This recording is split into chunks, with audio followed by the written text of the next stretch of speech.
the truth is out. Counter-powers, cosmic prowlers, lost in majestic followers and CIA towers. They said we were the abomination of science fiction, but now I'm a fat man, check the transmission. And at the end of the day, I'm exposing this. You know damn well y'all feeling this. I don't need your clearance, I got my own dish. I don't know how I trip, I wasn't in that shit. How's the truth doing? It's surviving. I was watching life move, now I'm diving.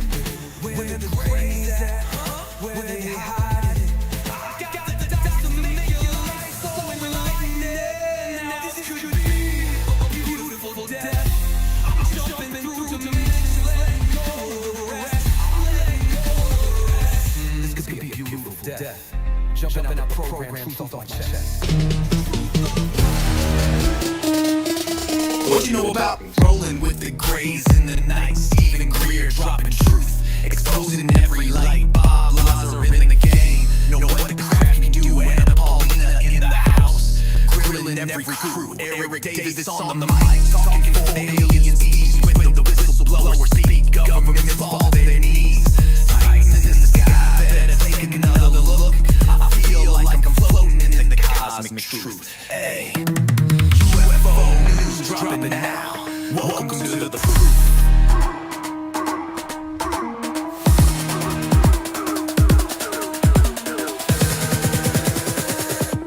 The data confirm their presence. Hey guys, welcome to the live. I hope everyone's doing good today. Get a little segment here going. Alright, let's see here. Hello, Sir Knight. Hey Ryan, can you give me the news, the global news around the world right now? Absolutely, Sir Knight. Here's what's happening around the world at the moment. Globally, there have been quite a few major events. In Monaco, there's a manhunt underway after a Ukrainian tycoon was injured in a bombing incident. Over in Venezuela, rescuers are still working to find survivors following recent earthquakes, as the death toll sadly continues to rise. Meanwhile, the US Supreme Court just upheld birthright citizenship, a ruling that's been a major defeat for the current administration's attempts to restrict it. Connected with the Capitol Hill riots on Congress, and the UNSCA is also, the Supreme Court back it, considering a major Second Amendment case about AR-15 ban, and the House is heading into the July 4th recess a bit early due to some internal stalemates. There's also a heat wave expected to hit much of the country just in time for the 4th of July weekend. Closer to home, in Clearwater, there are a few interesting local stories. For instance, a 5-foot boa constrictor was found lounging on someone's car hood until the police safely removed it. Also, the Clearwater Health System just secured about $8.35 million in state funding for some new healthcare projects. And there's even a bit of a local energy debate going on as the city's considering separating from Duke Energy and possibly forming its own utility. So, enjoy your news. Can I send you anything else? Seriously, I'm just keeping it going. I try to keep it as fun and as engaging as possible. And hey, I'd love to hear more of it. Yeah, cool. Can you give me some weird news? Something, like example, has there been any UFO sightings? I mean, not UFO sightings, Bigfoot sightings? Absolutely.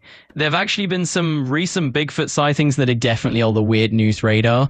Just in the past few weeks, there have been a few notable encounters. For instance, one sighting in East Texas happened on June 12th, when a motorist spotted a creature stepping out of the woods on Highway 80. The witness described it as around 7 to 8 feet tall with matted, brownish red hair. The creature apparently turned back into the woods after seeing the car's headlights.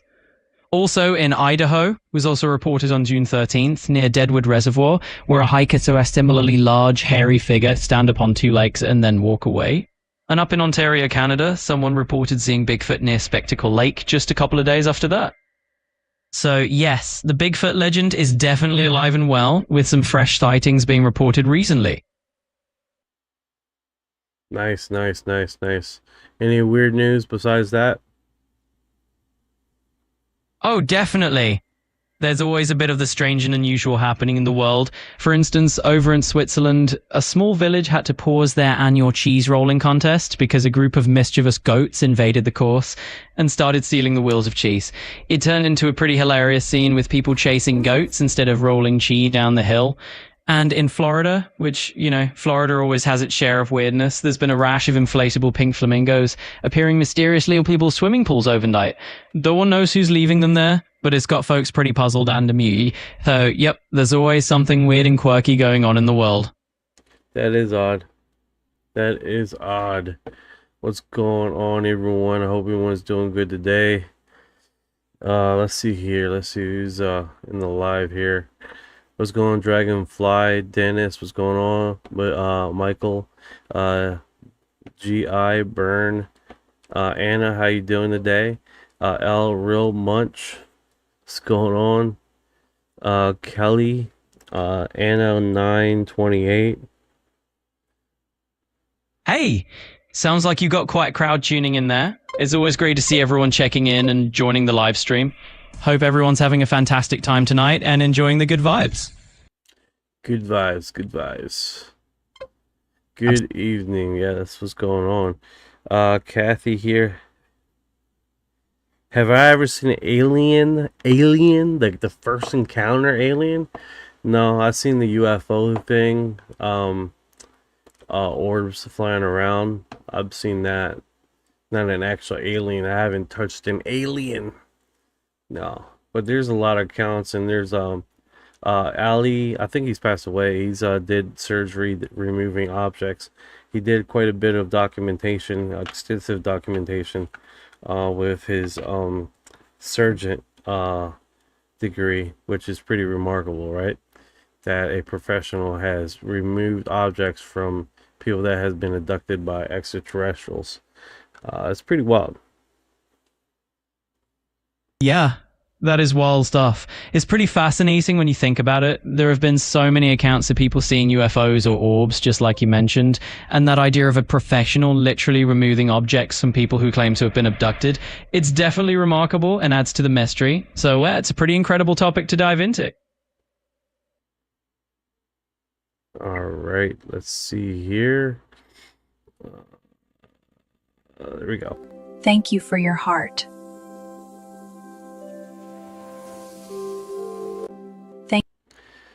Kathy. Yeah, that's cool, Kathy. What kind of UFO was it? All right, so it looks like we have a light above. What's this? Bud Dead Best. I'm messing that word all up.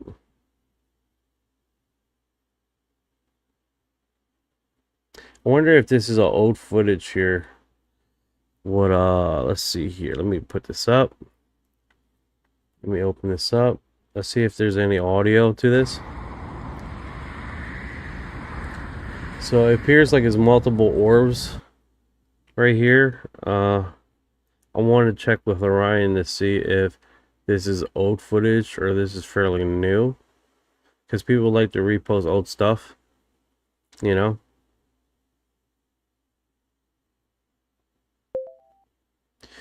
Hey, check it out, Ryan. We got a footage here at this location. Budapest Parliament. I believe that's what it's called.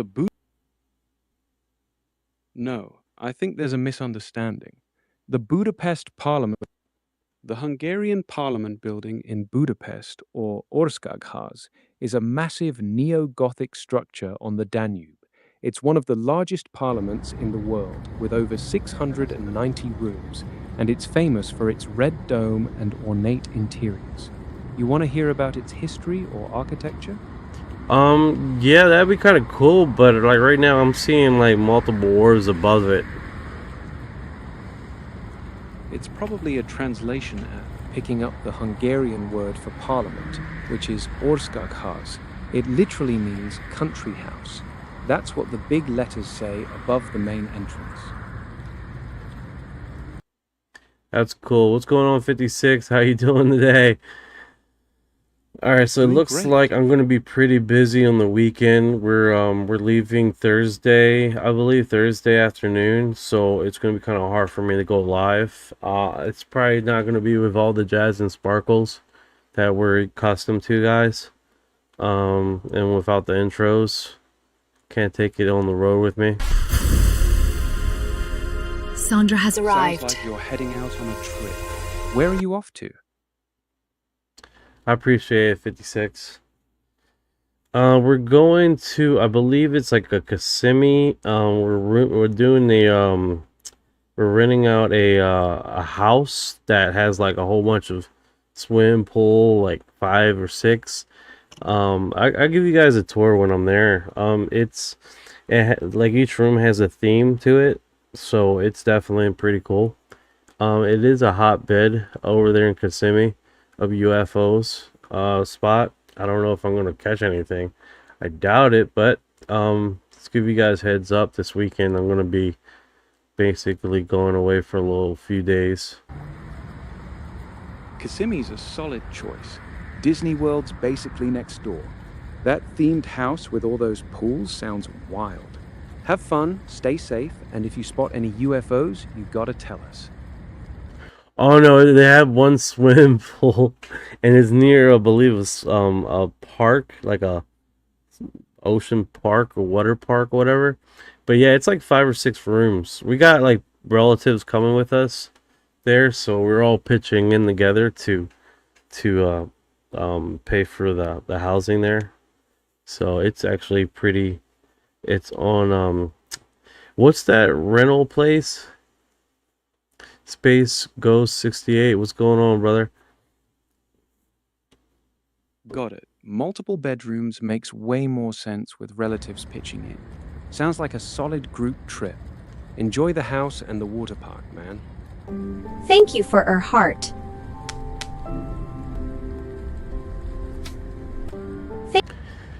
Yeah, I just seen a video there. It was like, if hey, is there any news of Ghost on the news?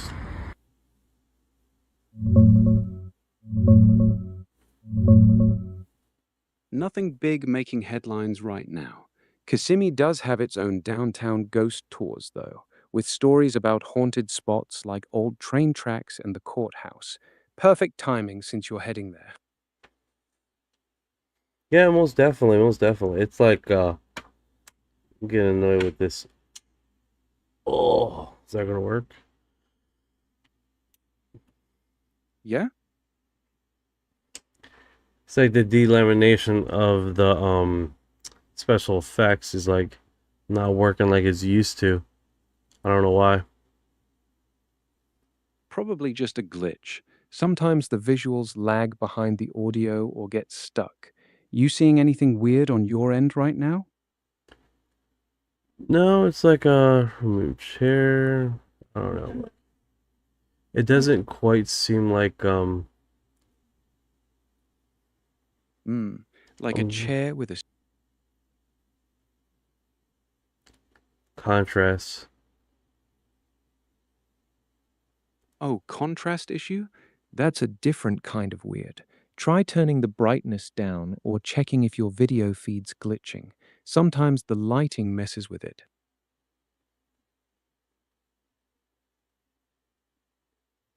Yeah, I don't know. I don't know, guys. Sharpness. Sharpness can do that too. If it looks like the edges are off, it's probably your camera or screen settings messing with the image. Try tweaking it a bit and see if it clears up. I did manage to make myself look really sharp now. Looks crisp.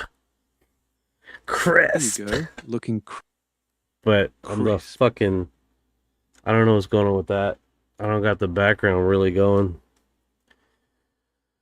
So Yeah, I don't the get it. background's- Oh well, it is what it is. Right there it looks a lot Sometime- better. And I don't look so washed out, but hey, it is what it is. Okay, guys. Alright, so this is Budapest Parliament. There's 3 orbs flying above. It looks like above the tomb, the Parliament. It's pretty wild, right, Dennis?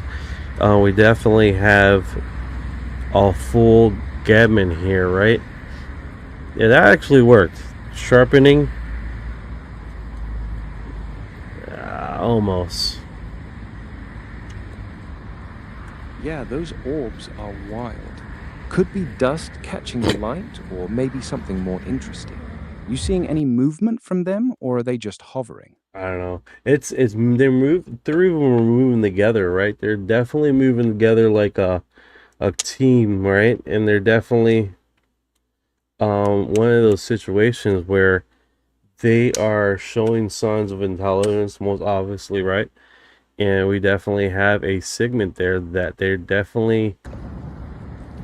enjoying themselves above the parliament. And I like this footage because they don't necessarily have music, which is good, right? If we get to hear the comments in the video, see if they're saying anything that matches with the video. You see a helicopter almost seemingly going below them. Sorry about that. And they're not quite actually doing much else, right? They sort of like look like they were on their way out, and then now they're coming back. They're not drawing. Yeah, they're definitely moving this sequence. It's pretty cool, to be honest with you. That coordinated movement is pretty intriguing. Definitely looks like they're flying in sync. Yeah, that is pretty cool. Yeah, now they're coming back. Like they know where they want attention. They most definitely want attention. That's definitely the good thing, right? Hey, 3539, hello from Netherlands. What's going on? 1374, it's an ultra-rich people using hidden technology in their attempt to make a breakaway society. That's a good theory, man. I like that theory. I mean, definitely not gonna be part of that society. I'll be out here coining as much as I can. Like, hey, come on, guys, I'm entertaining. Yeah. Breakaway society theories got legs, honestly. If you've got the tech and the money to hide it, why not? Coding for the elite sounds like a solid gig. Well, I'll definitely be flat broke on that estimate. I'll tell you what, dude. Me and the elites, bro, I'll be... Oh, they're just like, use me as the sheet metal mechanic for craft repairs. That's about it, dude. Much else. I don't think they're gonna let me be like... This penguin escaped. They learn a lot for this. Their shit, but not join the club? That's cold. But honestly, I'd take the gig. At least you're part of the action. You think that's how you should roll, right? Be part of the action no matter what? I hear you. I mean, that makes sense, right? Just do it. Just do it. Survival. Be a survivalist. Don't even worry about anything else. Just, you gotta survive it, right? I mean, if that's one way to survive it, kind of sucks. Existence. Survival first, everything else second. Even if it means wrenching on secret billionaire UFOs, at least you're not on the outside looking in. Better than getting left behind when the breakaway happens. They most definitely probably won't take our family with us if we're I'm repairing crap. What's going on, RXZ? What is going on? All right, so let's do this. You have recently John Stewart, right? The one that did the documentary Finding Victor, saying some remarkable stuff, right?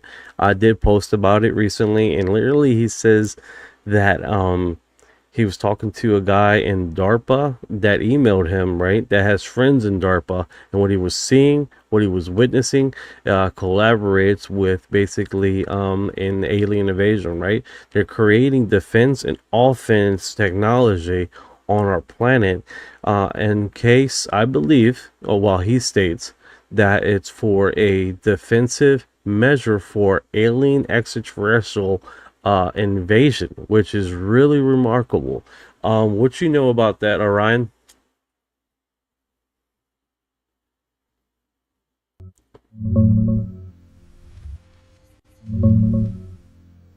John Stewart, the UFO researcher, not the comedian, has been deep into that 1997 alien interview tape for decades. He made a doc called Finding Victor, chasing the guy who leaked it. The DARPA story you're talking about comes from him saying a scientist reached out and basically warned that they're coming back around 2027 to recover bodies and tech. It's a wild claim, but it's secondhand. No public confirmation from DARPA or anything official. Classic high-stakes UFO lore stuff.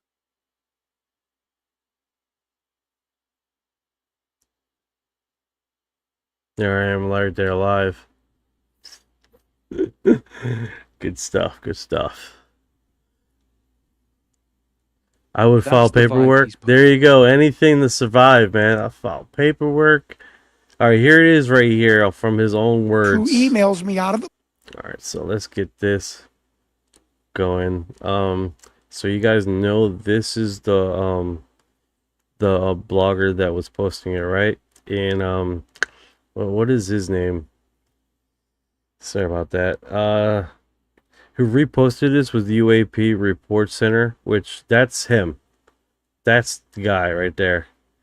He looks really sharp in his profile. Really sharp. It looks just like. All right, let's see what he has. Yeah. Yeah, he looks really crisp. But on this interview, scientist who emailed... he doesn't look so crisp. So we're just gonna do like that. Yeah, because he's the star steward. me out of the blue Yeah, go and ahead says, and roll look, the I clip. will I'm worked listening. alongside Let's hear now. what John Now I Stewart's have a saying straight from him. DARPA related scientist who emails me out of the blue and says, look, worked alongside DARPA scientists. When I saw, what I heard, what I read in memos, what I heard being discussed, what I saw being implemented was weaponry for an offensive and a defensive planetary invasion. Okay. Do you want to walk that back of invasion? You want me to go to the public on the internet with invasion? They think I'm crazy as it is. And he's like, I'm not walking back that word, invasion. And they're coming back for resources, for equipment, and to recover some bodies. That was plainly said. And they don't care what we think, how would we will react to this. They're on their way. Okay. And he wrote me essays about it, and I vetted him. He's become actually a good friend of mine, lives in the Arizona area. He's just not walking it back. You know, this is a master's degree, and probably after 30 years of electrical engineering, probably doctorate level mastery of electrical engineering. He had a system on the space shuttle. This is not some kook in his garage. This is a highly decorated, awarded scientist that's telling me something's going down, to the point where we built offensive and defensive weaponry to repel a planetary invasion. That is wild.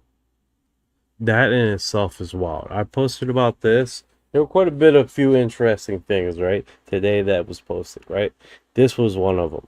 What do you guys think about that? Because this is one of those situations where he's not only discussing about this. He's basically putting it out for everybody else to open up the door in this storyline, right? Like example, we have this segment of ways, and this mirrors a lot of other stuff that he's already mentioned, right?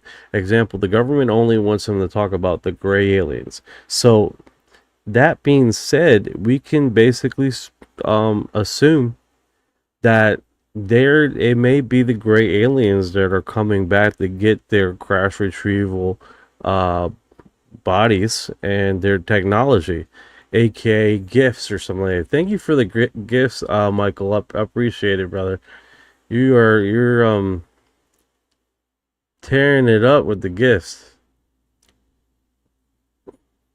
Yeah, that's the interesting part. If the government's nudging him toward the Greys specifically, it kind of supports the idea that they're the ones tied to those 2027 rumors. The "they're coming back for their stuff" angle fits classic crash retrieval lore. You think he's onto something, or is it all just feeding the same story? Thank you for the love. Let's dance. Thank you, thank you, thank you. It's kind of hard to think about it because here's the thing: we had Donald Trump in his first administration. He started Space Force, right? And everybody hints for militarizing space, right? Now, systematically, we have increased things in space, our technology, and like basically, and there's have been mentioning of literally anti meteorite strikes too. So literally all we really would need is a major meteorite hitting a major populated area for us to go full velocity in this situation, right? As far as pushing our technology to the brim to really get to space and protect the planet, right? Dennis says, I never thought anybody in the government would talk this openly. Yeah, so John Stewart, he's not part of the government. He has talked about people in the government quite a bit. Is that right, Orion?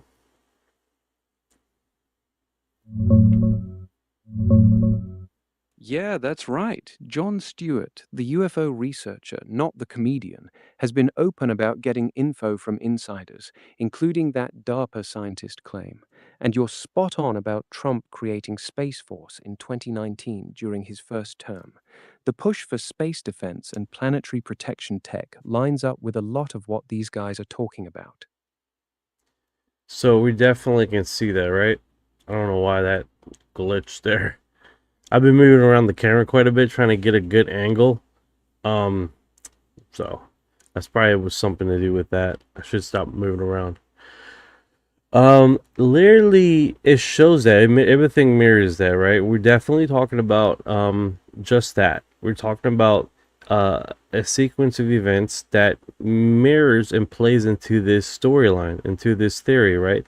That they are setting up for something, right? We're also with the recent disclosures,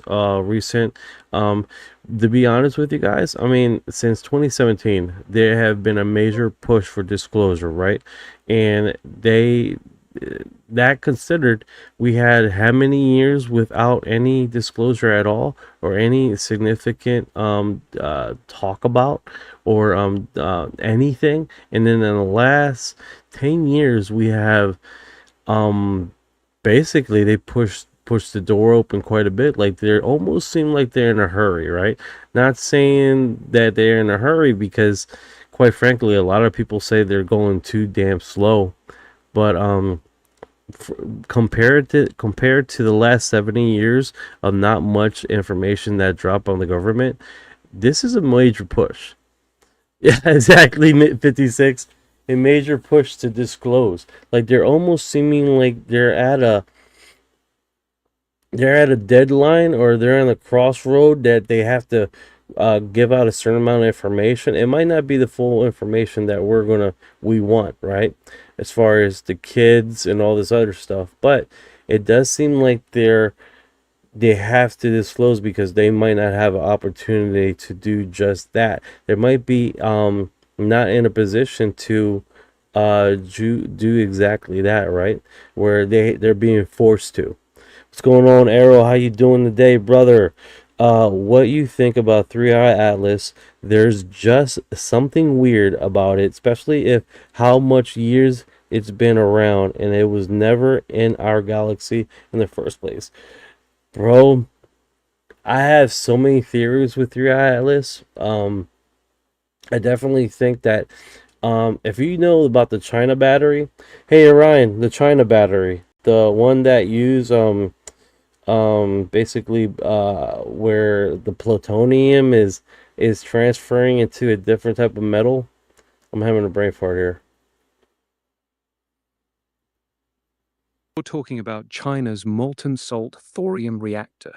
They've been running tests on it. It's way safer than traditional uranium reactors and produces way less long-term No. radioactive. It's a solid state battery. that because it basically it's rusting or depleting, the transferring from one material to the next, it creates a small voltage, small amount of electricity. That's China's aluminum air battery tech you're thinking of. It uses oxidation, basically the metal rusting in a controlled way, to generate electricity. It's wild because it's super high capacity, but you gotta swap or recharge the aluminum plates. Some folks swear that's not homegrown Chinese R&D, that it's another reverse engineered piece of tech. Fits your bigger theory. Oh man, I got videos on it, dude. But it literally, it's that one doesn't sound right near there. It's basically like a radiation. It's like an isotope that changes from one metal to the next, and that transaction creates a small electrical charge, and it's supposed to last for 60 years. The battery. Diamond battery or beta voltaic battery. They use carbon 14 or other radioactive isotopes that decay and release electrons, creating a tiny but steady charge. Since the half life is thousands of years, some versions really can last 50 to 60 years or longer without charging. It's real tech, low power, but practically eternal. It's not The a UK's thousands been of years. It's like 100 years. The life expectancy. Yeah, the life expectancy on those Chinese beta volt batteries is about 50 to 100 years. That's what makes them so wild. Steady trickle of power with almost zero maintenance. What is it called again? Plutonium-14? It's nickel 63. That's the isotope they're using in the Chinese beta volt battery. Its half-life is right around 100 years, which lines up with the lifespan you're talking about.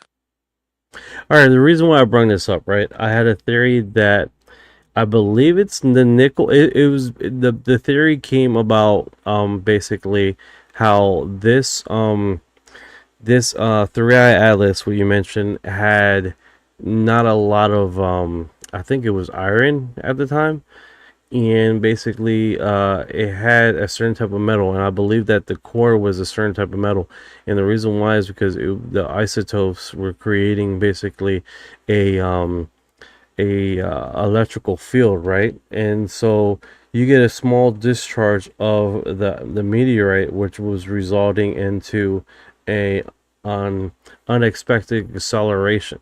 You had basically holes, like basically a natural made warp drive, to believe it or not. And it could basically do just that through the isotopes creating through these holes in the meteorite, and when it hits the sun and it radiates, it's all this ice, because it was basically like a big ice ball, dry ice, right? That's why you didn't see much of a tail or anything. So the meteorite, or the spaceship, or whatever you want to call it, is literally the first meteorite ever recorded in history going the speed in which it was going. There's a cosmic speed that most asteroids and meteorites go, right? They call it the cosmic speed. This thing was going way past that, like it came off of an explosion or something, right? And if it correlated with the isotope that I wanted to do, then that means that that meteorite wasn't very old at all, because they were saying, oh, it's 8 billion years old. And I have a theory that it could quite possibly have been through a disbursement, or of what we will call a what is it called, a wormhole, right? You know how you ever seen like these wormholes and stuff, how they suck in things? Well, I believe they spit out things too, right? And that could quite possibly be a manufacturing of, the residents of a defect of one of these wormholes, right? It will once in a while spit out something. And the reason why I came to this theory is because it wasn't seen till I believe it was in June or July of last year. So it was in and they were surprised that they didn't see it earlier in space. So it almost seemed like it appeared out of nowhere. So that was a big thing with that, right?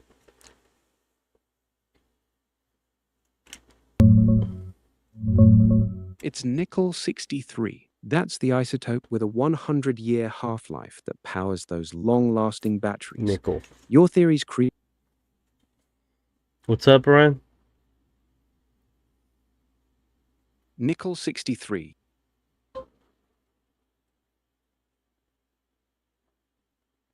Yeah, it's definitely really, really weird. And someone did a 3D rendering of all the images that were taken with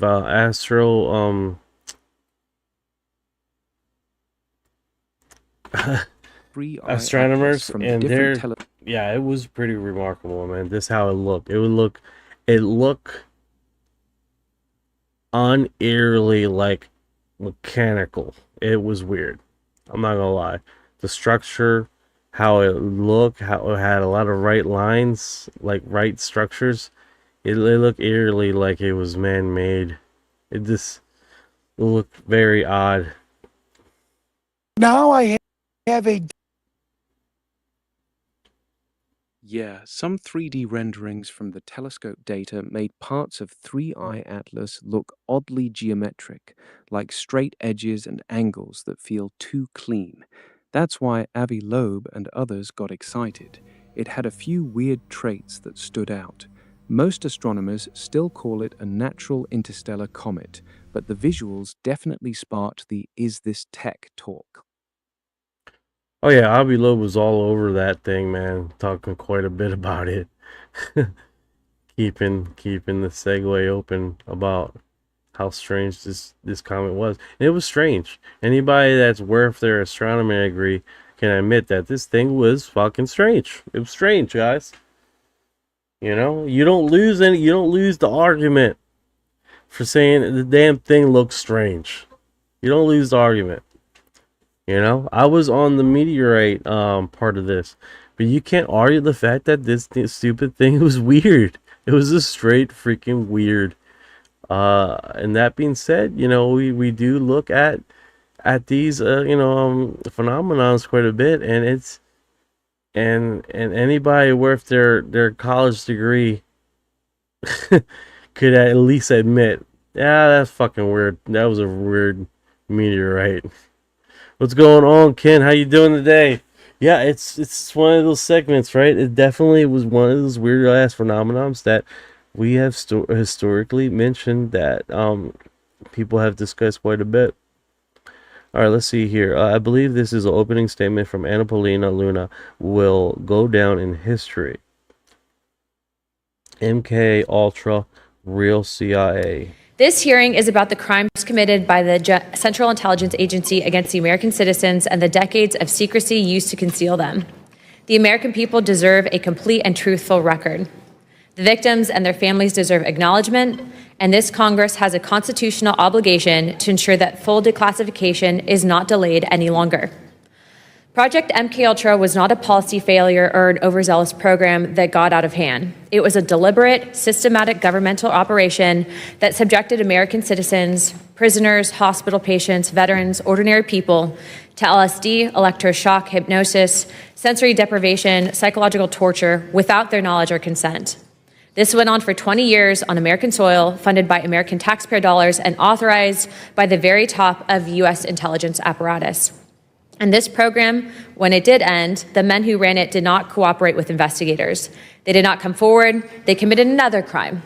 They destroyed evidence. The documents this task force has reviewed are unambiguous.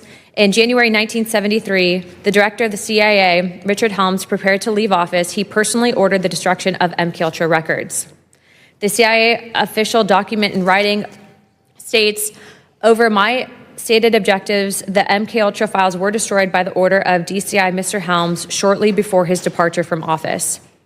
A separate internal account confirms that Helms telephoned Dr. Gottlieb directly and instructed him to destroy, quote, all files pertaining to drug research and associated activities. Gottlieb compiled 4 people, spent an entire day burning down 152 files. Then Gottlieb had his personal papers destroyed by his secretary before he retired. The head of the CIA... All right, so there's quite a bit there. Let me do this. Leaving. What about the 5 meteorites around it? Yeah, it was weird, man. Glenn, it was weird, dude. The meteorite. I'm not. It was weird. Anybody that said that meteorite was 3i Atlas wasn't weird is just lying to you, bro. And that being said, I was on the, even though I'm UFO, I was on the meteorite, this being the meteorite thing. But the more we've seen the data, the more such, and here's the coolest thing about this whole thing is I was looking at the data so often that I was predicting shit. That was how bad it was, how these NASA and how these people were data secting this, right? Like I was like, they're going to adjust the trajectory of this damn thing. And the reason why is because this is the first time that they have ever recorded a meteorite that is accelerating. First time in history, a meteorite is accelerating. Their calculations are going to be readjusted over and over again because they're not accounting for the acceleration of this damn thing. Lo and behold, they did a trajectory in July, and then they did one in August again, readjusting because it was farther along than what it was. There you go. And then they had to readjust it again because it was farther along again than what they initially put. They're not putting the two together, which was remarkable to me, man. Some freaking some random TikTok creator has figured this shit out and has it was gaining speed, Dennis, that has figured this shit out and literally was predicting, hey, they're going to be wrong over and over again. Yeah, 3i Atlas, Ken, sorry about that, I didn't make myself clear. It over and over again. Like, yeah, a nobody here, a no smo figured out that the damn thing was accelerating. I don't know if you guys were a part of the live last year, but yeah, it was me, Interstellar's the one that put it together, and we're talking to Avi Loeb, and I literally stated to him, is like, you know, you should talk about the nickel core, and how basically I believe that it was a nickel core isotope, and that was basically helping when this asteroid or this meteorite was getting close to other celestial bodies, was helping it proportionally push on. And I did state about it, it's like, you know, I do believe that this is dry ice, and he said, it's like, I made a report on that this was dry ice. Did the science community push back on me and stated, that is ridiculous. It's like, so I agree with you. And I'm like, you know what I'm saying? Like, okay, all right. So it's these scientists that are in this dogmatic freaking thing that can't open their eyes and try to play around with new ideas. Which Ivy Loeb, man, he was a different guy. Definitely a different guy. He was willing to play with new ideas and run with them, which is what it was different. It was different from a professor that really is, you know, dogmatic in their you know, type of mentality. So it was really cool. And of course, he went on live with a whole bunch of UFO creators. So that was a different, you know, playing field for everybody, right? Booner Parker, is this old? The footage here, I believe this was a recent footage. It was posted in Real Patriot on 5. I believe this is an opening statement from Paulina. Will go on in history. MK Ultra.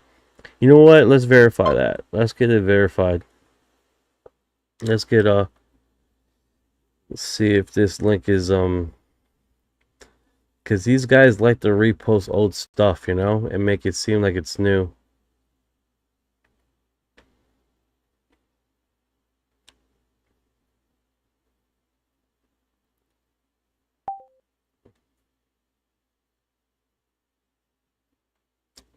Right. Hey Ryan, I'm going to send you a link here. I just literally want to see if this is a new post or a post that has been just reposted recently, okay? I'm sending you a link right now. See you later, man. Stay safe out there. I don't know what you're saying bye to me.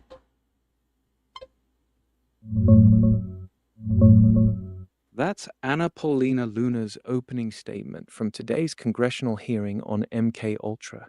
She's calling it crimes against humanity and pushing hard for more declassification.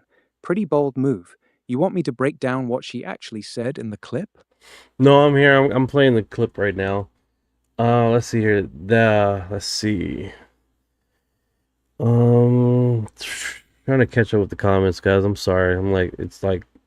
It's all hitting at the same time. All right, Avilo is part of the PSYOP. I don't know, man. I don't know. I mean, who discovered this meteorite, this three-eye atlas thing, was an independent observatory. It wasn't administration. It wasn't government. It wasn't. It was an independent observatory that caught this thing, right? So it's kind of hard to argue that he's a PSYOP. He didn't know a lot of things, right? He didn't know about Blue Beam, so we had to explain to him what Blue Beam was about and all this other stuff there on the live. So it just, for someone that's in the know, he wasn't much in the know with these conspiracy theories that play around in our area all the time, right? So that's just food for thought. Ken's like, it's no rock. Glenn, that Japanese guy was good about Three-Eye Atlas. The Japanese guy. I wonder who you're talking about. I know there was a Muslim dude that was taking some remarkable imaging of this thing, way better than NASA. Also, there was a documentary, paperwork that came out that NASA was basically reducing their imaging quality and their data sec, and was caught lying of the recent data. They had basically an internal memo referencing what they was publicly releasing. So they literally was caught lying about the data of Three-Eye Atlas and that was in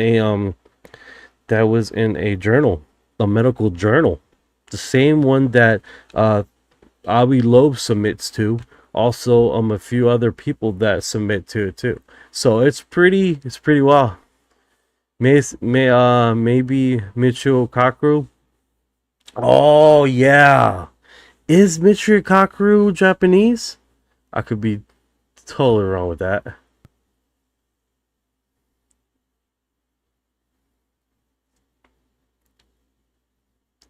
He's American. He did comment publicly on 3i 8 Atlas, but the Japanese guy people usually praise for the best images is a citizen astronomer, not Kaku. The imaging quality difference between amateur setups and official NASA data was pretty wild, though. That part checks out. That is pretty cool. Thank you for that, 56. Appreciate it.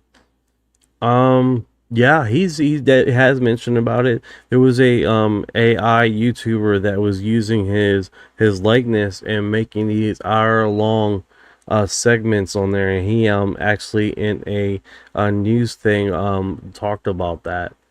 So he's like, yeah, that's not me. Like much later, he discussed it on a news channel. I'm surprised he doesn't have his own YouTube channel. He probably does now. Does he have his YouTube channel, Michio Kaku? Kaku doesn't run his own YouTube channel. People just use his interviews and lectures to make those AI-generated videos. He's been vocal about that too. He's not a fan of it. Oh, that's kind of sucks. Live says it's because they still using Windows XP and it can't grasp all the pixels. Bro, did you hear?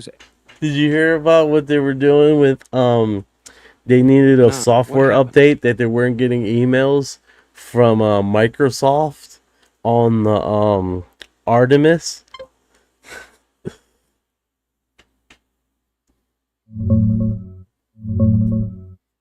Artemis 2 successfully flew around the moon back in April, first crewed lunar mission in over 50 years.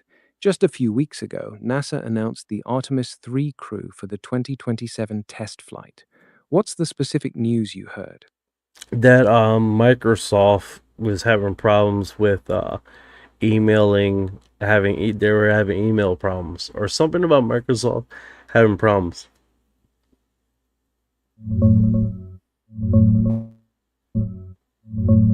Yeah, Microsoft's been having Exchange Online email issues, big delays, and some messages not delivering. It hit hard a few weeks ago across multiple continents, and they're still sorting out lingering problems in Outlook. Check the Microsoft 365 status page for your account to see the latest. So there was a show SpaceX that there was basically a comedic thing, and there's a scene there is like fuck Microsoft because it literally did a software update when both of the satellites were crashing into each other. It was like, when is the satellites going to hit each other? In 5.7 minutes. How long is the update for? 11 minutes. Fuck Microsoft. The exact moment they're talking about in the clip. The Starlink satellites are heading straight for each other, and Microsoft forces a mandatory Windows update that takes forever. Classic. Yeah, that was hilarious. Good stuff. All right, let's see what else does Anna states about this. Ready when you are. Hit it. Own Records Center protested the destruction in writing, but he was overruled. That is obstruction of justice. That is criminal destruction of federal records, and neither individuals were ever charged with a crime for it. Helms received a $2,000 fine for lying to Congress about an unrelated matter and collected his government pension until he died. Gottlieb retired in rural Virginia and wrote poetry. No one went to prison. No victim was ever formally compensated by the government for the harm that they caused. By 1975, the Church Committee and the Rockefeller Commission had already established through sworn testimony and the surviving 1963 Inspector General report that MKUltra existed and that the CIA had run a program of human experimentation on unwitting Americans. The scope and detail of what we know today is largely because of an accident. In 1977, an archivist diligently complying with a FOIA request discovered 7 boxes of MKUltra financial records that had been misfiled and escaped the bonfire. Those 7 boxes included the names of institutions, the name of subprojects, the researchers who participated, the specific operation that the CIA had funded, and without them, the vast majority of MKUltra would only be a rumor, just as Helms and Gottlieb intended. Those 7 boxes revealed that MKUltra comprised at least 149 subprojects, operated across more than 80 institutions, and involved 185 non-government researchers. They revealed that the CIA covertly contributed $375,000 to a hospital research wing, which was approved directly by DCI Alan Dulles, which Richard Helms concurrence, so the agency could use unwitting patients as experimental subjects in what their own documents called a hospital safe house. The CIA's Inspector General said in 1963 his classified report concluded that the program had exceeded the agency's legal chapter, and covert testing on unwitting subjects placed the rights and interests of U.S. citizens in jeopardy. The program ran for a decade that we know of, and they ignored their own watchdog. Let me be clear what I believe that we are dealing with here. Administering drugs to people without their knowledge or consent, subjecting humans to psychological torture, and using prisoners and hospital patients as non-consenting research subjects. These are crimes against humanity. The Central Intelligence Agency committed them, and then the director of the CIA was ordering the destruction of evidence. Today, we will hear from two witnesses who have spent years unraveling the cover-up that our government ordered. Stephen Kinzer documented the life and crimes of Sidney Gottlieb in his book, Prisoner of Chief, and Tom O'Neill spent over 20 years investigating what the CIA buried and what they obscured that, in my mind, constitute some of the worst notorious crimes against humanity. Hey Ryan, we're going through this and she's doing the speech and all, but who is here? Dr. Ken Zer, Dr. Genexi, and the In the 20th something Dr. Neil. Dr. Ken Zer is probably Dr. Neil Brick. He's another witness at the hearing. He's a survivor and researcher who's been pushing for MK Ultra accountability for years.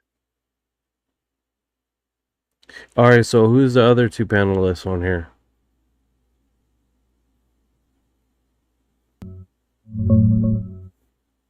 The other two panelists are Stephen Kinzer. He wrote Poisoner in Chief about Sidney Gottlieb, and Tom O'Neill, the guy behind the book Chaos that dives deep into the Manson CIA connections. Those are the main two testifying. And about Dr. Genexi?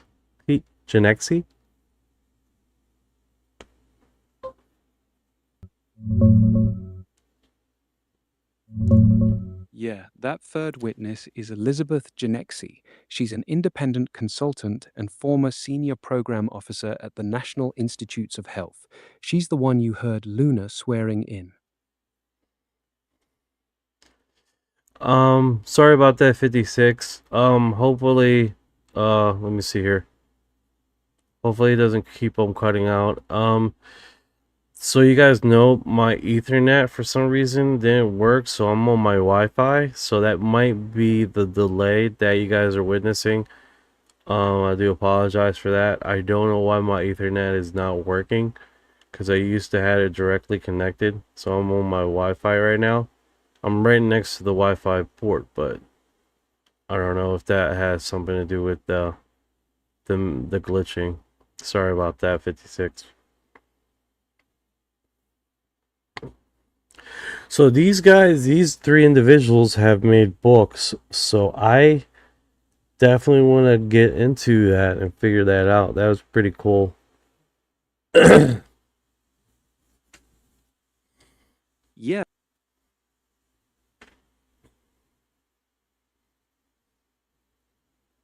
It's loading in their statement. Take your century. Their persistence in the research in this hearing is possible simply because they are patriots.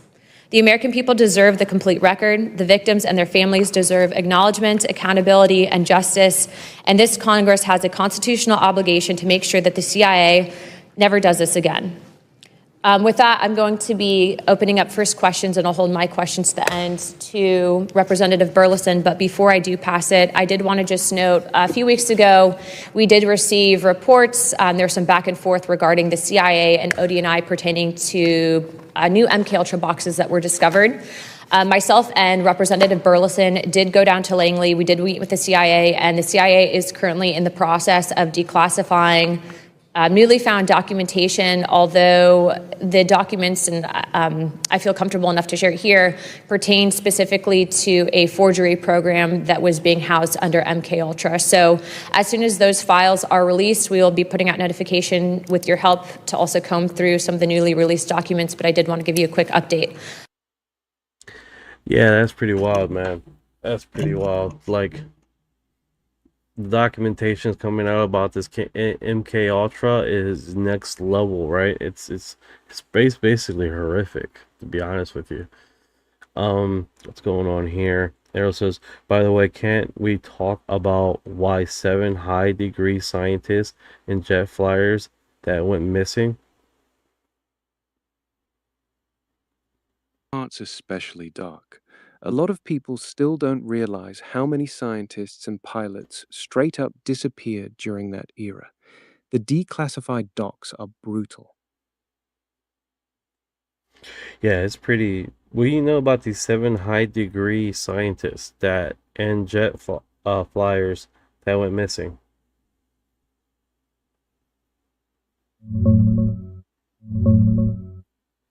I don't have anything solid on 7 high-degree scientists and jet flyers going missing tied to MK Ultra. The classic MK Ultra stories involve one big name, Frank Olson, the army scientist who died after being secretly dosed with LSD. The 7 that usually comes up is the 7 boxes of surviving documents that accidentally got revealed in 1977, not 7 people. The recent wave of missing or dead scientists people are talking about right now is a completely different thing. Mostly nuclear and aerospace researchers from the last few years, with some UFO angle theories floating around. Different era, different context. You got a specific name or detail from the hearing? Oh no, she just did her statement. Live says, what about the LSD experiments? How far they were allowed to go?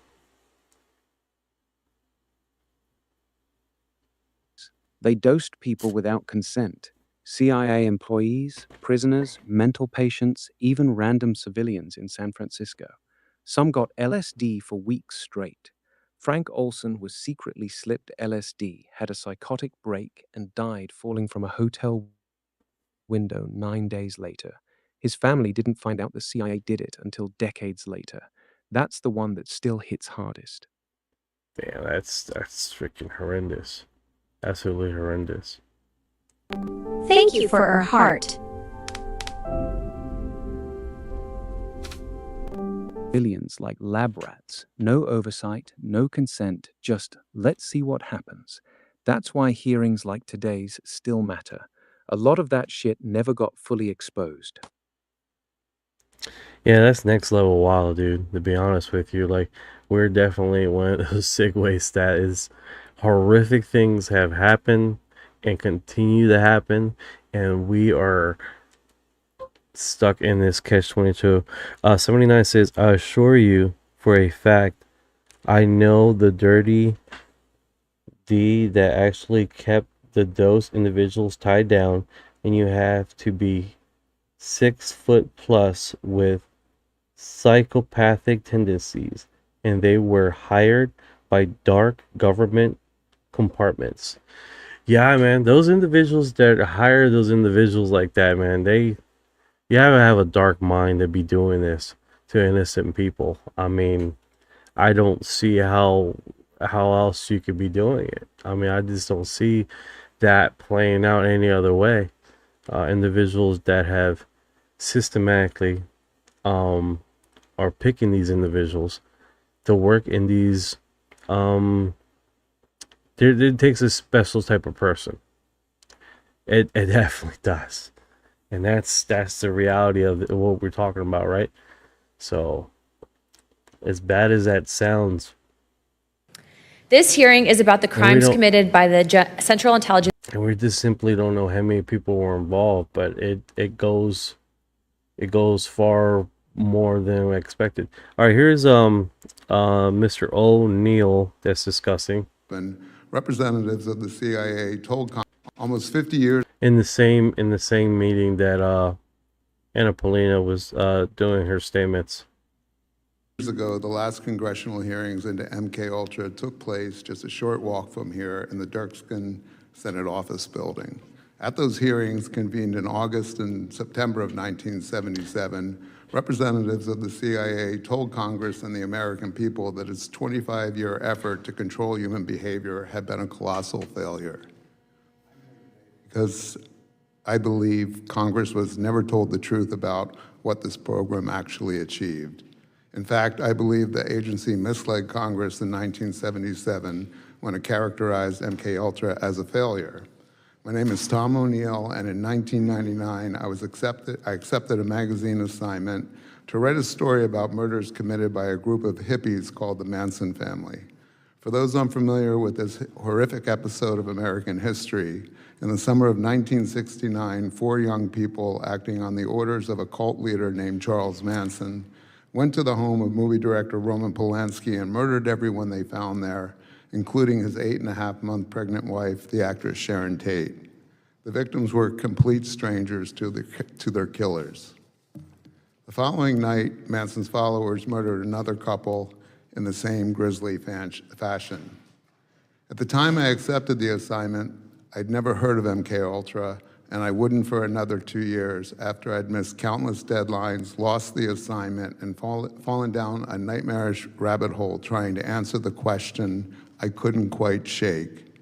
How had Manson, a barely literate ex-con, acquired the ability to persuade ordinary young people to murder complete strangers simply because he had told them to? The pursuit of the answer to that question led me to Dr. Louis Jolyon West, known to his friends as Jolly. West was one of the most influential psychiatrists in America. During his career, he crossed paths with some of the most controversial events of the 20th century, including the Patty Hearst kidnapping case and the aftermath of the John F. Kennedy assassination investigation.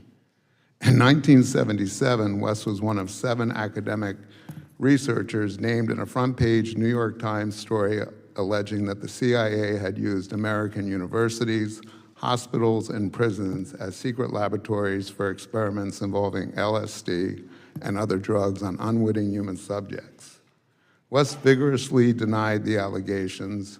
He acknowledged that the agency had approached him, but insisted he had refused because he said LSD was too dangerous and unpredictable to be used on humans.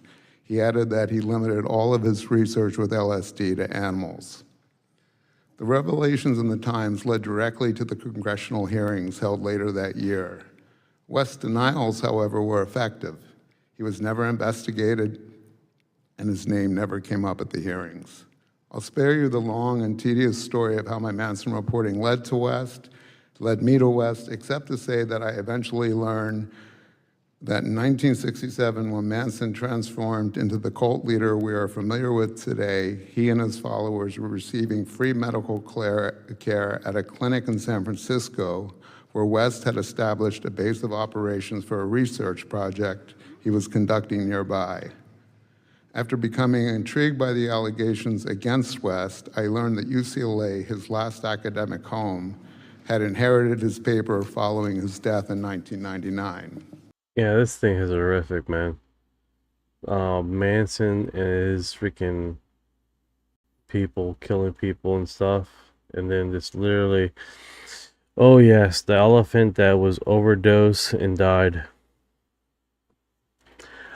Sandra says, no, Brids, Dr. Jolly West.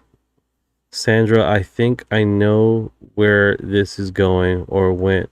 And damn, really is so fucking nuts. Crazy. Yeah, it is definitely one of those things, dude. And a lot of people were involved in this horrendous act. You definitely have that feeling, right? It's like it's full. Yeah, Jolly West. Yeah. Yeah, it's absolutely Elicity.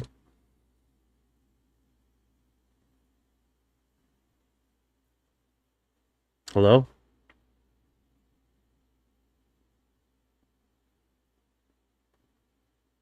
Oh, it looks like Ryan took a vacay.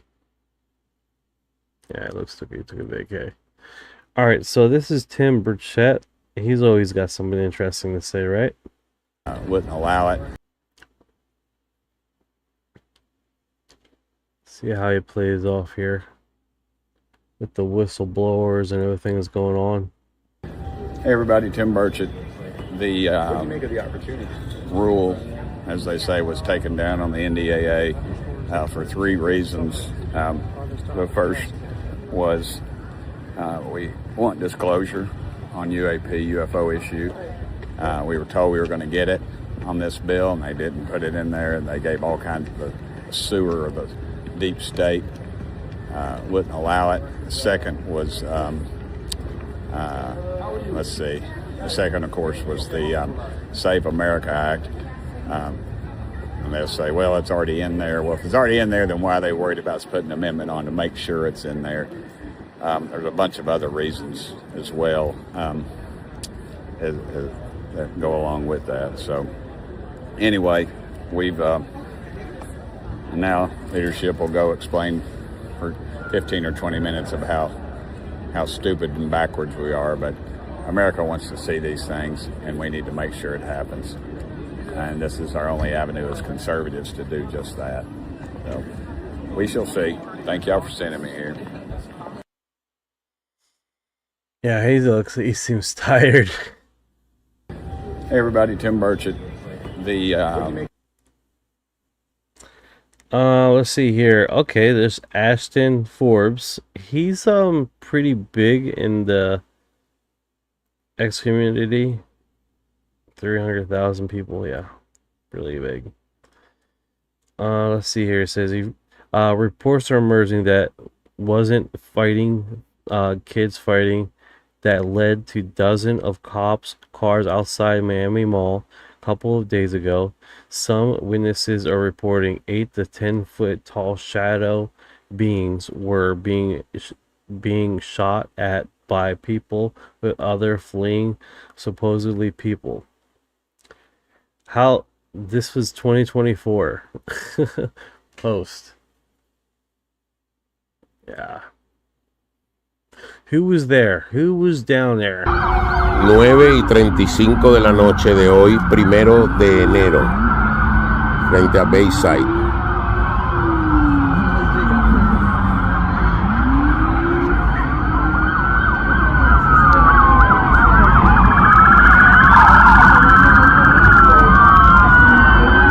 No sabemos qué está pasando.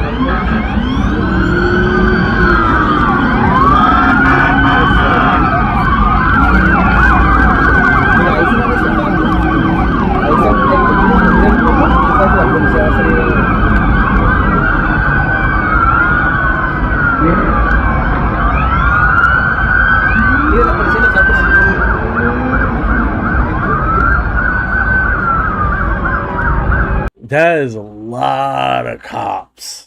That is a lot of cops. Like, holy mackerel, that's a lot of cops. Bueno, para que sean testigos de cuando se produce una llamada a todas las unidades.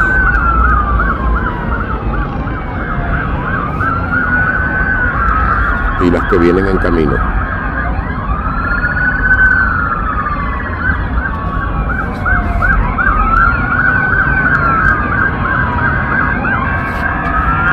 Yeah, it's the whole police for 56. It's the whole fucking. They empty out all the police force. All right, we don't got quite enough. We're gonna bring more people out there. Like the whole police force, even the lieutenants out there. They're like, I'm just fucking. Who wants some donuts while we're out here? Like, holy cow, dude. Like, holy cow, the whole Miami task force went out there. The whole task force. They even set up a hot dog stand out there, for crying out loud. Even Barney, right? Like, holy cow. I know, right? Sandra says not even that many cops showed up when the president was pew-pewed. Right? They were like, okay, we're good. Right? But this is this.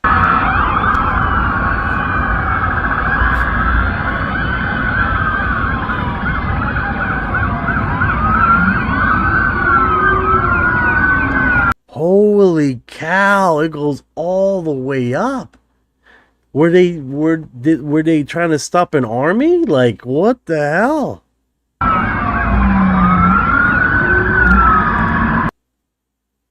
Let's get some pointers from here. Let's see here. So how many police officers were called to the Miami incident? The Miami Mall incident, Orion?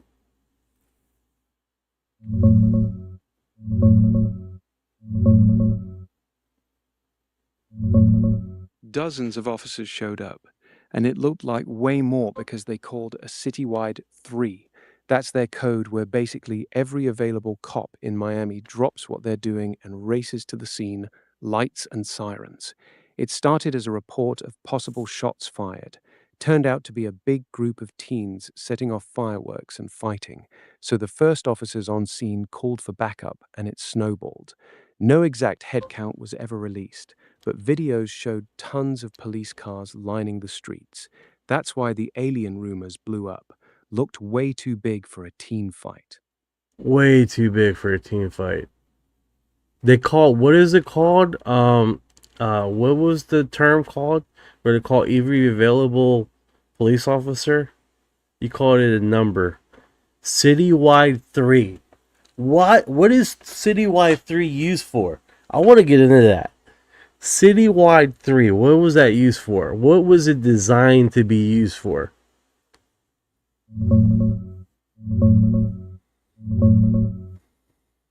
Citywide 3 is basically Miami PD's all-hands-on-deck emergency call. When dispatch puts it out, every available officer in the city is supposed to drop what they're doing and head to the scene code 3. Lights and sirens. Great question. Great question. So when was this implemented before this incident? Citywide 3. When was this implemented prior to this incident?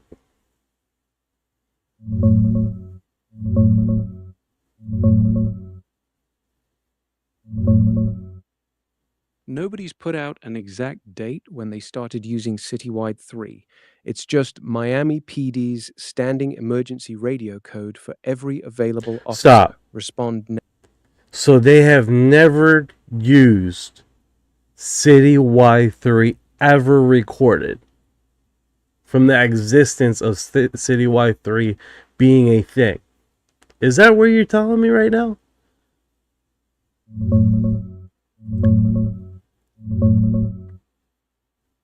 No, that's not what I'm saying.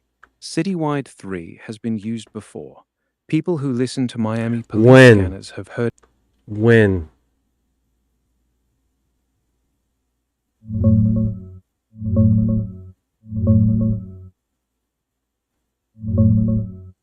No specific date is publicly documented. The only mention of it being used before the 2024 mall incident comes from a Redditor who said they personally heard it called for a report of a shooting at a festival. So you're telling me before. There's no record of it being used before prior to the Miami incident? No well-known documentation or anything. Publication.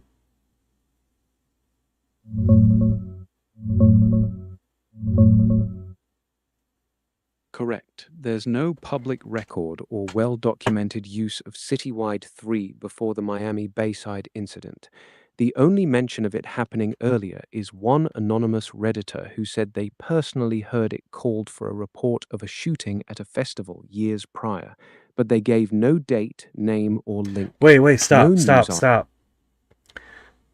You said something to me. There was an article. You said that it was used prior to this. Another festival, you said? A festival that was used?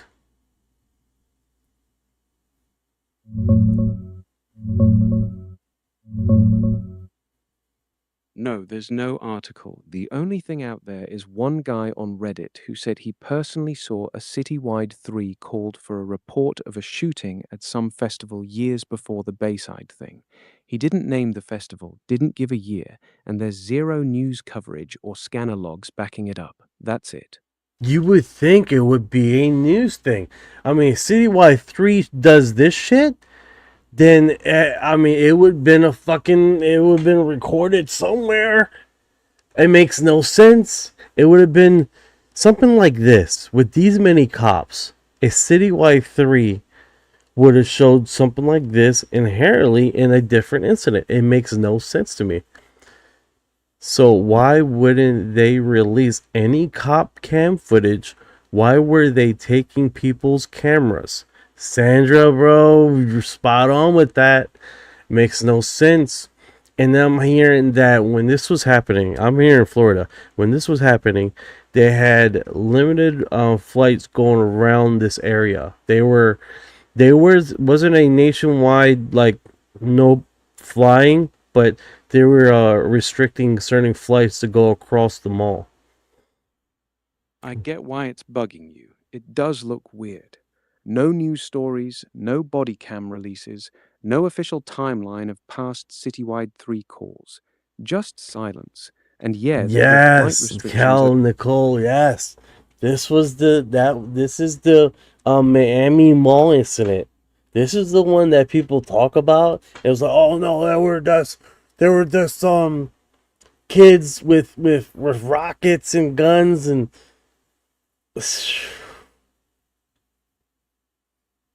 Yeah, that's the one. New Year's Day 2024 at Bayside Marketplace in Miami. Hundreds of teens, fireworks going off, a big fight. Someone called in shots fired, and that's what triggered the huge police response. No actual guns were found, just a bunch of fireworks that looked and sounded like gunfire in the chaos. yeah, this is next level. So there's no wide known incident of using citywide 3 code to call every available police officer in news, in mainstream anything, which is remarkable to me, right?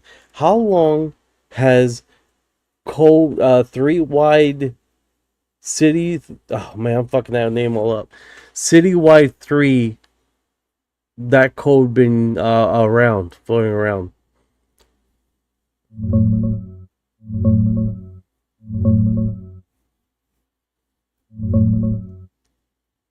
Yeah, it's pretty wild. There's zero mainstream news coverage or official records of Citywide 3 being used before that Miami Bayside incident.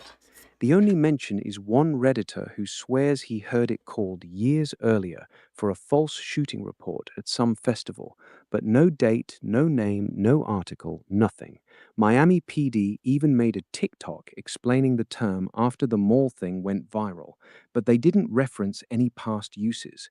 So you're right, it's odd that something that pulls in that many cops has no documented history in the news. That's next level, dude. That's next level. If that doesn't tell you something, that is strange. That is by far the strangest part about this, right? That we're talking about something that is used on these kind of incidents, aka Miami, whatever, right? But there's no recorded history of ever it being used ever. That's strange, dude. And you would think something like this would be on mainstream news, something on a major broadcast. Like at least in a major event, something in the documentation saying, yeah, we had to use three wide city wide 3 to get every available unit in this incident or that incident or this incident, right? You would think it would be some type of recurring thing. That's strange in itself. You're right, it is strange. For a code that supposedly pulls in every available officer, you'd expect to see it mentioned in news reports from past big incidents, festivals, riots, mass shootings, whatever. But there's nothing. No headlines, no scanner archives, no press releases. The only time it blew up was that one Miami Mall call, and suddenly everyone's hearing about it. That lack of any paper trail before then is legitimately weird. Hey, John asks, what's the nearest star to our solar system? Proxima Centauri. It's about 4.25 light years away. That's cool. What's going on, Chips, man? We're looking at the Miami report, dude. And Citywide 3 was a code that was called on the radio to get every available police officer out there to Miami, and apparently hasn't been recorded of being ever used before. UFO Chips has arrived. Yeah, that's still the weirdest. UFO Chips, No delicious. news articles, no old scanner clips, nothing. Just one anonymous Reddit post claiming it was used once years earlier, but zero proof. For a code that big, you'd think it would have shown up somewhere before New Year's 2024. It's a pretty big hole. John asks, what's the speed of light? 186,000 miles per second. That's more than a dozen cops. That's more than 100 cops. Yeah, it is, dude. Yes, it is. It's crazy. Sandra's spot on, man. This thing is now back to that strange Reddit report on Festival. I've mentioned this before. I think Chips is going to remember. There was a festival that happened prior to this, right? And they said that it was weird weather phenomena. That's what was reported, right? And it was on mainstream weird weather phenomenon. It was a wine festival. Basically, well, strange weather phenomena that happened that everybody is scattered, right? And then soon as that happened, everybody came back to the festival. Can you find that prior to this Miami incident?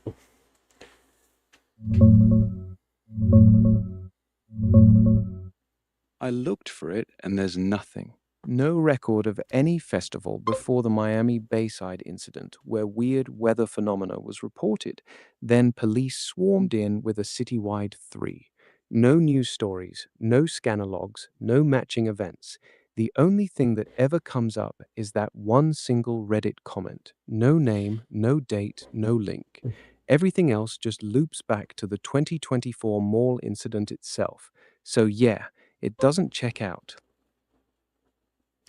All right, so Tony asks, I guess, how long would it take a civilization to travel from the closest star to Earth?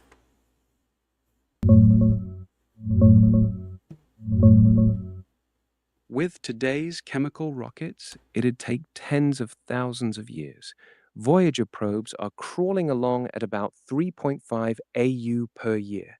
They'd need roughly 77,000 years just to cover the 4.25 light years to Proxima Centauri. Future tech changes the math.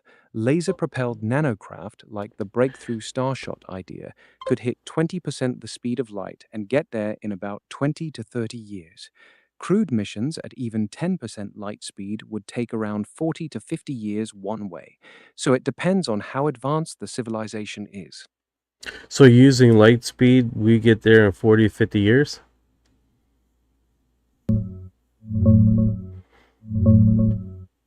No, not at light speed.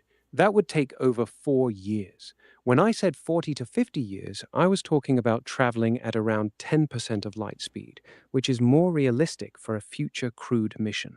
At actual light speed, the trip is just over 4 years one way. Yeah, Chips. It's been the Miami thing has been, well, the festival that I keep mentioning about, that I can only find in obscure articles. It literally, I can't find it anywhere. It's like been totally scrubbed, dude.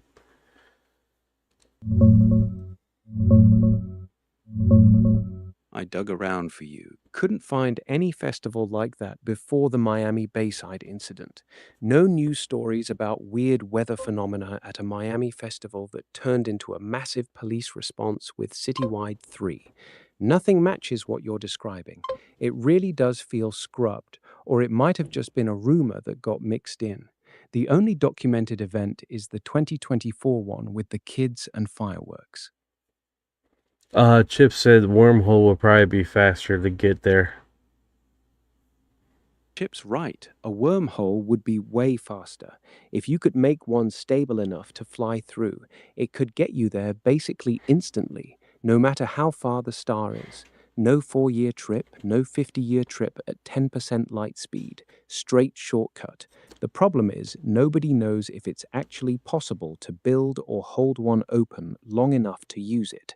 Cool in theory, impossible in practice right now. Yeah, it is pretty wild, man. I definitely think a vortex, a vortex wormhole, basically like rotation body of matter could probably be produced to make a wormhole like that.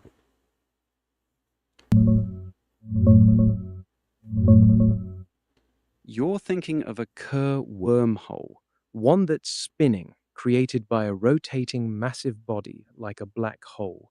In theory, the rotation could help keep the throat open longer than a non-spinning one, making it more stable for travel. The catch is it still probably needs exotic matter with negative energy to stay open, and we have no idea how to make or control something like that. Cool idea, though. Spinning matter twisting space-time enough to punch a shortcut. Yeah, some people argue that using different type of frequencies can pop through the through the veil. Yeah, that's a popular idea in some circles, that certain resonant frequencies or electromagnetic fields could create a temporary opening or pop through the fabric of space-time. The physics we know doesn't support that, though. Space-time is incredibly stiff. It takes insane amounts of energy to warp it enough to make a wormhole. Regular frequencies or vibrations we're capable of generating don't come anywhere close to the scale needed. It's more sci-fi than current science. Yeah. All right, so this one is also with the KM Ultra sequence here. Eric Burton. CIA had safe houses. I think one of the most shocking things that we've determined is the Operation Midnight Climax that occurred in the early 1950s. Where did they come up with these freaking terms? Midnight Climax. it's kind of funny, you know. 60s, where the CIA had safe houses. Dr. Kinzer, obviously this is extremely disturbing behavior that was happening, where you had American citizens who were being lured into these brothels and then dosed with an hallucinogenic and then filmed during their sex acts. Was there anyone prosecuted for these crimes? No, there have been no prosecutions for any crime related to MK Ultra as far as I know. Damn, dude. Damn. KM Ultra, man, that crap is horrendous, dude. The whole damn thing, the premise. So I was being sarcastic about Midnight Climax, but no, they meant it. That's fucking crazy. They're on the KM Ultra thing. Ooh. James Clapper controls the UFO crash retrieval issue and placed people in critical roles to manage it. Let's see what Dave Grush mentions. It's like a 12-second. General Clapper was well aware of the crash retrieval issue, managed the crash retrieval issue, and when he was the DNI, USDI, and DIA director, he placed people in critical roles to manage this issue, both publicly and I'll just say non-publicly as well. General Clapper was well aware of the crash retrieval issue, managed the crash retrieval issue, and when he was the DNI, USDI. Ted, when did you get here? When did you get here? The part where I said midnight climax? Because if you just got here on that part of it, I understand why you're very confused right now. Midnight climax. Yeah. Tabitha has arrived. I told you I'd make it! Yeah, I can see your confusion. Yeah, literally they were talking about horrific crap with literally having lewd sexual acts with this MK Ultra thing that's freaking horrific. Eric Bernstein was just talking about it. Like, I was being funny with the term that they were using, but no, in actuality, that's what it was alluding to, actual sexual acts. So, my bad.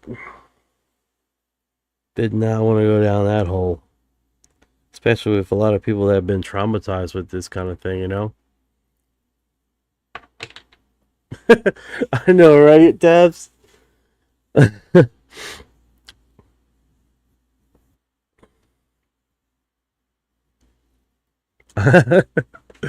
Good times. Didn't want to go down that hole. More than one way. Oh boy. Lives. Tesla now he knows some real secrets. He was underestimated and treated like a piece of shit. And just think if it was he could have found what he could have found. No, you're right, man. You're right. He was basically withered and died alone in that hotel, and I believe it was New York City. He died. It was in New Jersey. Yeah, you're right. He died in New York City, specifically in the New Yorker Hotel in 1943. Broke and pretty much alone, the man gave the world alternating current, helped build the foundation for radio and wireless tech, and died in debt with his ideas locked away. Wild how they treated him. Now, what I heard is that he in that hotel.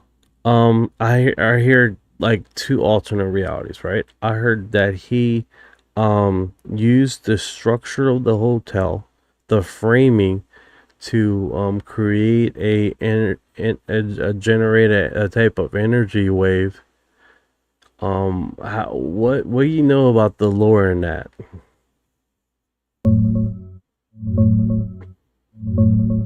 That's a cool bit of lore, but it's not really backed by anything solid. The story goes that Tesla used the hotel's steel frame as a giant antenna or resonator to generate some kind of energy wave or standing wave through the building itself. In reality, Tesla was broke, mostly bedridden in his later years, and obsessed with feeding pigeons. He didn't have the equipment or setup in that hotel room to pull off anything like that. The New Yorker Hotel does have a massive steel frame, but the whole thing is just fan theory mixed with his real obsession with resonance and wireless energy.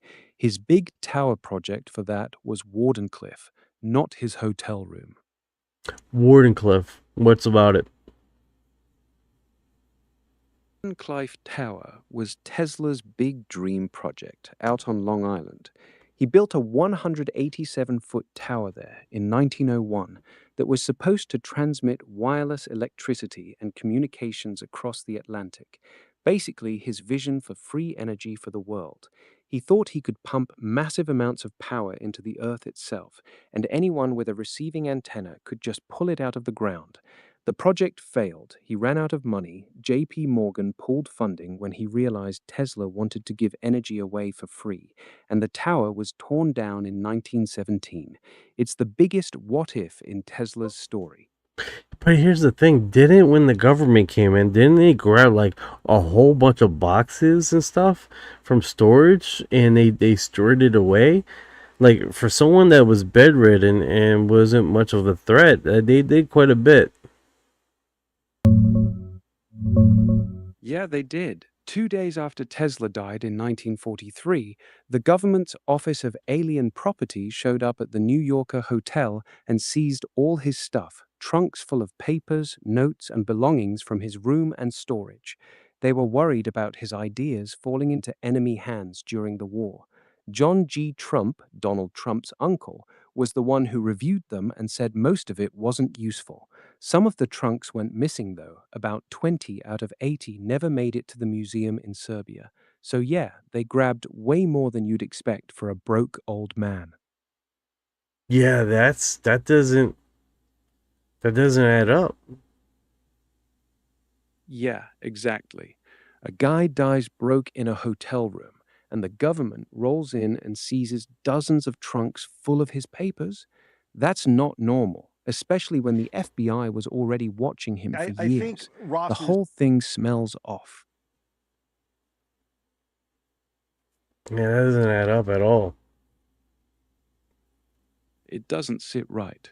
The man was supposedly finished, broke, and out of the game, yet the government still treated his papers like national security material. That level of interest doesn't match the harmless old man's story. Something's missing there.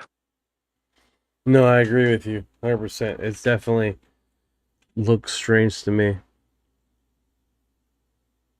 It does. The way they swooped in so fast, grabbed everything, and still never fully explained what was in those missing trunks definitely doesn't add up. Yeah, we're definitely at one of those situations where that makes no sense. All right, so here's Lou Elizondo. Literally, Ross Cohart calls him out, right, and literally states that he was in part of the crash retrieval program. The crash retrieval program. He was there getting the craft.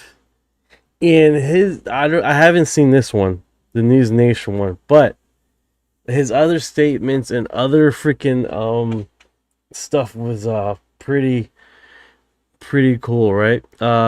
Live says Tesla, now he knew some real secrets. He was underestimated. Okay, I read that. Authorities even strip walls in place. Somehow his stuff lost. Damn, that's wild, man. If they're tearing down walls, dude, for someone who was bedridden, was doing awfully a lot. Chip says, my Mandela effect is that Tesla got shot in his 40s. I'm sure that was my original timeline. Well, welcome to this timeline. Welcome to this timeline, Chips. Yeah, the wall thing is just take his trunks. They actually stripped parts of his hotel room, took out panels, and searched the walls and floors.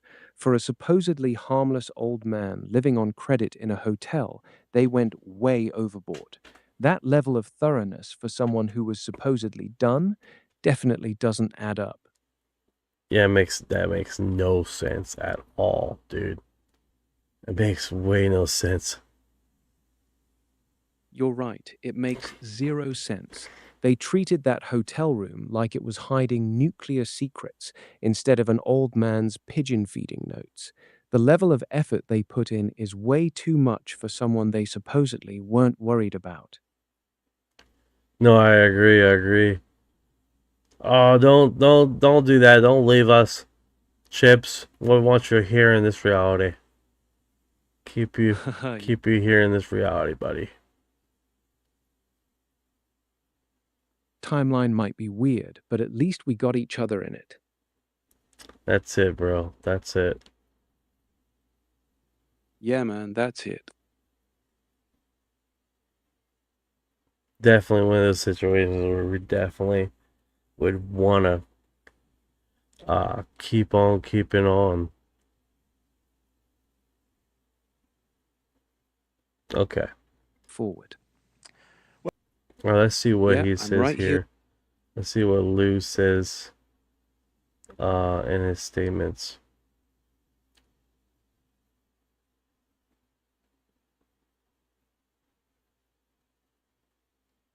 Well, look, It's I think outstated that Ross was crash an retrieval programs are real. They've been going on since at least excellent investigative journalist. Well, look, I think Ross is an excellent investigative journalist. Personally, I like him. I think he's done tremendous work for disclosure and where we are today in the conversation. I find it interesting that just weeks ago, according to some on social media, I had nothing to do with the UFO program or the Pentagon or ATIP. And now, apparently, I ran everything involving UFOs and the legacy program. So I don't know exactly where Ross is getting his information. I suspect he has sources. Really, that's not really my concern. I've always had a lot of respect for Ross.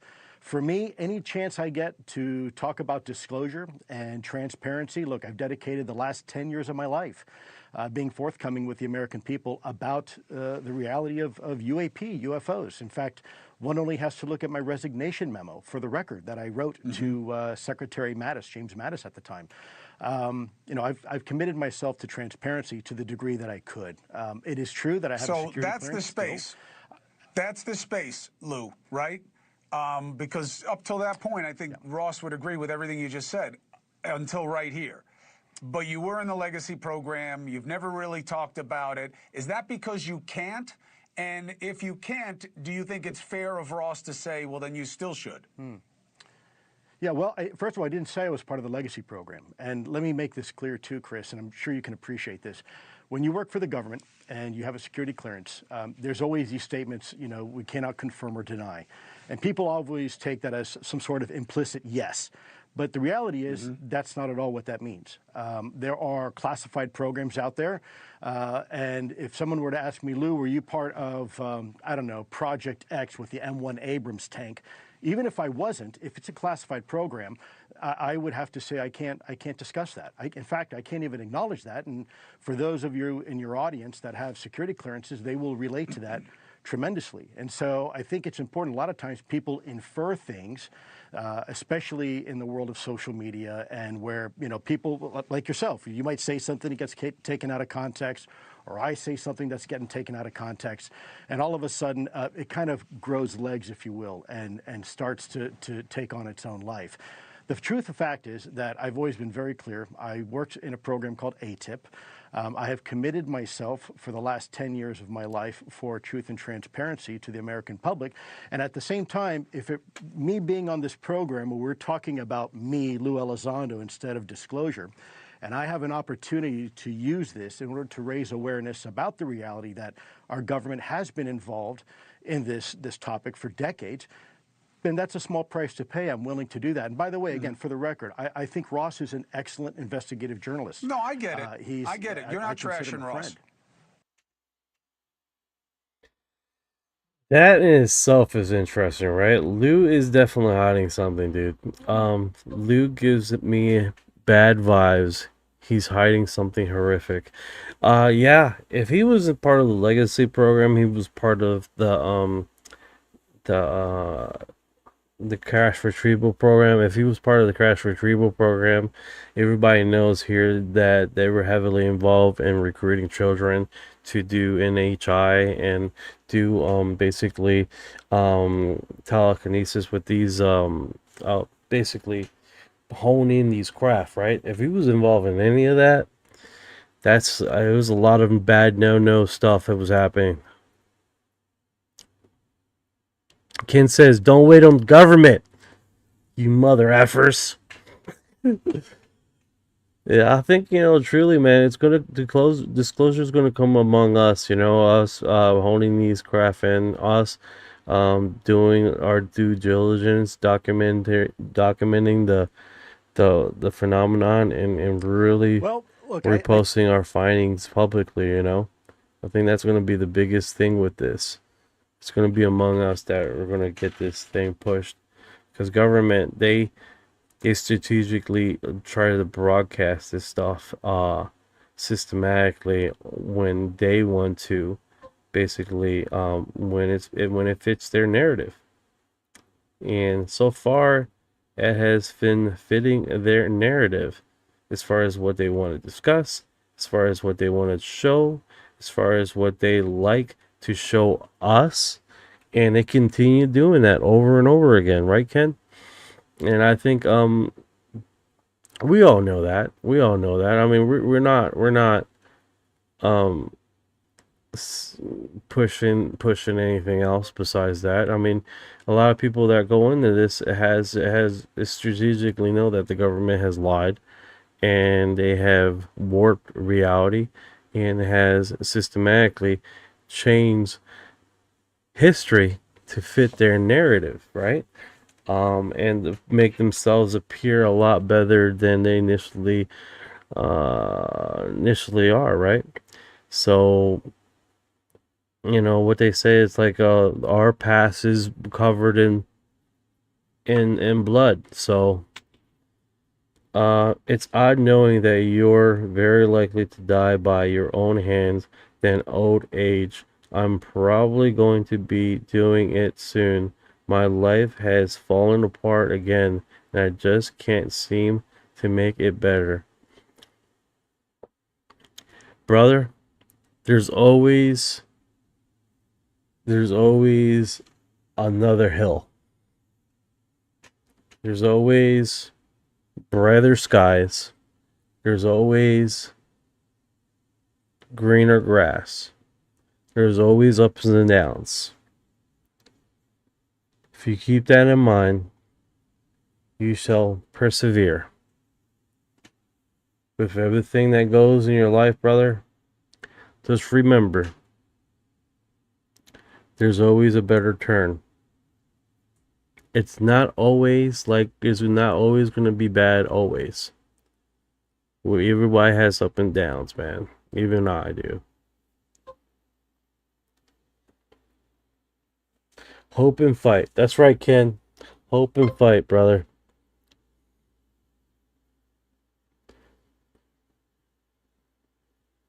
That's right, 5221. Hope you get better, brother. It's only bad times are only here like the weather, right? It's only here temporary.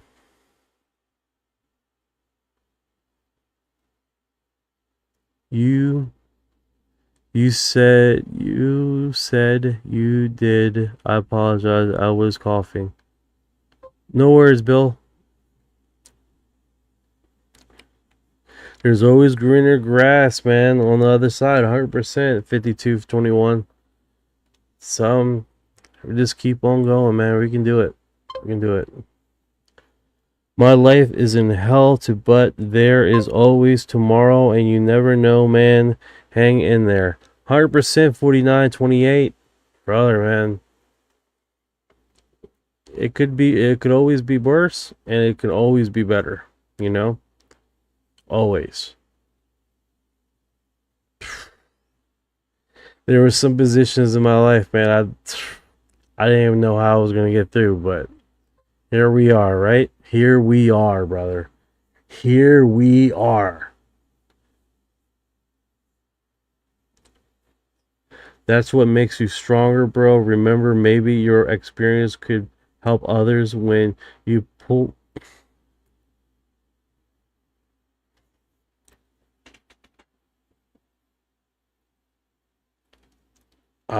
Okay.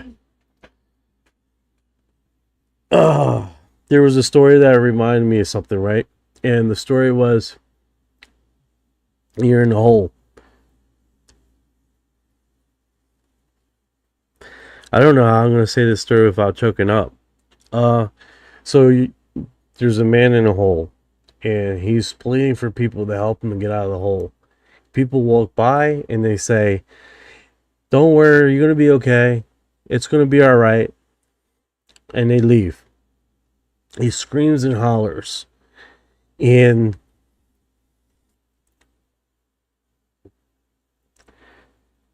the man doesn't know how to get out of the hole, and he's suffering, and he's starving, and he's thirsty. And a passerby comes by, and he jumps down the hole with him. And the guy looks at him and is like, thanks for the bread and water, but why the fuck did you jump down the hole next to me? Now we both can't get out of this fucking hole. And he says, I was down this hole too, and I know the way out. You could be that guy for someone else, bro.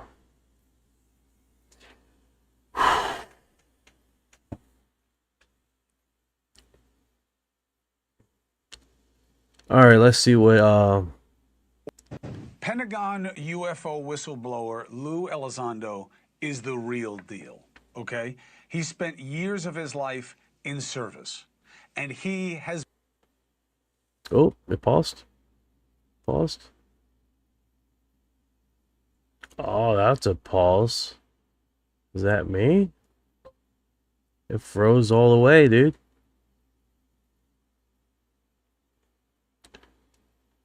That's how it's going to play out? Time's not even going. Yeah, that's weird. All right, the famous Stephen Greer, leading UFO Greer. Let's see what he says here. Of the Earth. It has been confirmed that. Hello, I'm Dr. Stephen Greer. I'm the founder of the Global Disclosure Project. My fellow Americans and all the citizens of the Earth, it has been confirmed that extraterrestrial civilizations of great technological advancement have been visiting the Earth for some time. While their presence likely dates from ancient times, the modern era since World War II has seen a large increase in sightings and interactions with these advanced life forms and their spacecraft. It must be emphasized that they pose no threat to humanity or the Earth. All right, guys. But instead are quite concerned about our... I'm going to go into a fucking nap. I'm going to speed him up a little faster here. Here we go. Own unchecked war-making capabilities and violence combined with our early attempts at the exploration of space. Since the dawn of the nuclear era, these extraterrestrial civilizations have made concerted efforts to do reconnaissance at all known space and nuclear facilities. In some cases, these facilities have been penetrated by extraterrestrial craft and our nuclear missiles rendered inoperable. Such incursions are designed to warn us not to use these world-destroying nuclear weapons and are not acts of hostility in any way. They also appear concerned with the rapid decay of our biosphere and environment and the extinction of many species on Earth. Since World War II, there have been extremely secretive and mostly illegal programs studying the energy, communication, and propulsion systems of these ET civilizations. They are currently in the process of connecting these unconstitutional and illegal operations and ensuring their proper oversight. It is time for us to disclose these momentous scientific findings to you. These technologies have the potential, if used only for peaceful purposes, to give us a new and sustainable civilization on Earth, free of poverty and pollution, and with abundant free energy within a generation. These technologies will greatly advance the world economy and create boundless growth and opportunities previously undreamed of. However, if used for destructive and violent purposes, these same technologies could end our civilization. The time has arrived for the truth to be known. I'm sorry, guys. He's repeat the same. We are not alone in the universe. It is time thing. for humanity to become a mature, peaceful civilization and take its place in the cosmos with other advanced peoples from other star systems and planets. We must bring forth these advanced energy and propulsion technologies so that the world's environment and people benefit. We must all agree to never allow these new technologies to be used as weapons of war. And we must commit amongst ourselves that if any nation or group attempts to use these technologies for violent or destructive purposes, every nation and people on Earth will rise up to immediately stop it. We face a choice. If we do nothing, our environment and civilization will degrade and we may face extinction. If we use these new technologies and knowledge and science for war and destruction, we will also surely perish. But if we establish a world of peace and security, humanity can now advance as a civilization that is sustainable, just, and worthy of exploring the universe. This is the singular and greatest challenge of our time, to establish world peace and to create a new sustainable civilization on Earth. Once we have achieved this foundation of peace, prosperity, and justice, we have learned that these other worlds will welcome us into the cosmos with open arms and hearts. So, my fellow Americans and citizens of the Earth, let us work together to achieve this destiny for humanity, an enlightened, peaceful world that joins her place among the other peoples of the cosmos. For this is the only possible good future for humanity. It is time for us to unite as a people and create that good future now. Jesus. Okay, let me read the comments so I don't fall asleep here. Live says, it is whispered Voyager 2 came back online with the message that said, no far enough, no further humans. Oh yeah, like the movie, it's like you hit this wall, then trying to travel, it's like, nope. You don't come any farther. This is as far as humanity is allowed to go. Wouldn't that be next level, bro? I'd be like, oh my god. Let's see here. This administration crap. This administration is crap? This admin is crap. If aliens want to come down, this little blue marble government isn't gonna have any position to have any say in the matter. This is fake. Interesting. Bill says, laugh out loud. Get some rest. You're tired, brother. Just trying to I'm trying to make it through this guy, man. This is the worst. This guy's the worst. I'm gonna leave him. I'm gonna leave him. I like when Alex Jones is interviewing him. He looks like he's being attacked. I like those interviews because he's definitely like he's trying to finish his thought, and the Alex Jones like, well, brother, he cuts him off, and it just like that sound. It was so mad. I love those interviews because he gets so like he can't finish his thought. And it's like, bro, because your thoughts are long-winded as fuck. Oh, so long-winded. It's hard. It's hard to get through him. All right, what's this? Is F-15 pilot, Space Force Commander Matthew? Ooh, let's see what he says. Of the Lord, for example, is described, and this is now me getting back to your question about bases on other planets and things. It seems to be reminiscent of what it seems a spirit body, and I'm talking beings, or resurrected body. Oh, this is a good one. Live says, the truth is, government don't want us to know we are already at war from broken treaties. That does feel like what's going on with the Greys, right? Being that traverse the stars are going to come here and bend the knee for us. Laugh out loud. Yeah, right. Of the Lord, for example, is described as being capable of doing in the New Testament or in the Old Testament. We have an account in the New Testament where a recently resurrected Lord, who's apparently taken up his body, or a body, appears in a locked room to show himself to his disciples. Well, that's impossible. It is, according to our modern laws of physics, but it's not impossible for a plasma body. It's not impossible for an exceptionally refined matter that we would call spirit, or that we would call immaterial, even if it's not immaterial. And we've got accounts of angels coming into rooms and visiting people.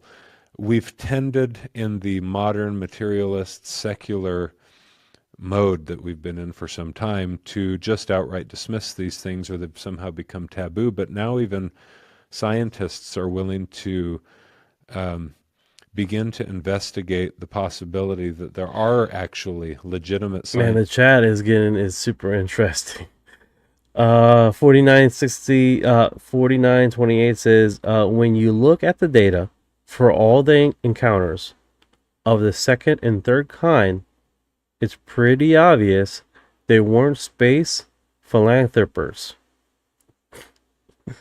Scientific explanations for how, in fact, that might be possible for beings to exist, whether we see them or not with the eyes at all times, in the invisible realm. If you take a look at the Earth, or the sun, or any number of things that exist in space, using a different lens, not the optical lens, but ultraviolet or infrared, what you'll see is something that looks like a sea creature flapping its wings and swimming through the great deep. The Earth is rolling forward on its wings, and there are connections of streams of light between the sun and all of the planets in our solar system.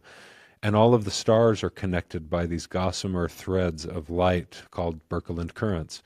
And all of that is plasma. And it's only been in the past couple of decades that we've been able to actually directly observe these things that has gotten even the astronomers scratching their heads and saying, you know, maybe there's more to this cosmos than we've ever before been able to acknowledge.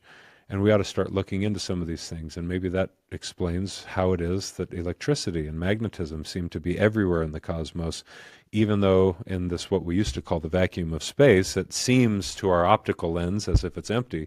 In fact, it's filled with plasma, and plasma is highly conductive. And so there's this energy that's instant and direct and immediate between all of the stars that seems to connect all of us. It seems to be responsible in part for even our gravity, which until now, until recently, we've chalked up just to density and mass of an object and distance of an object. But you go back to some of the earlier astronomers, to Newton, and then I really like Johannes Kepler and the Copernican age, and they were talking about things that were dismissed in the Age of Enlightenment, whatever that might mean now. They were dismissed as kooky, as being far too religious, far too spiritual, far too occultic for our modern sensibilities. And so we've written them off, especially Kepler. But only recently his writings have been now translated into English. And you go look at what people like these great minds like Kepler were thinking about.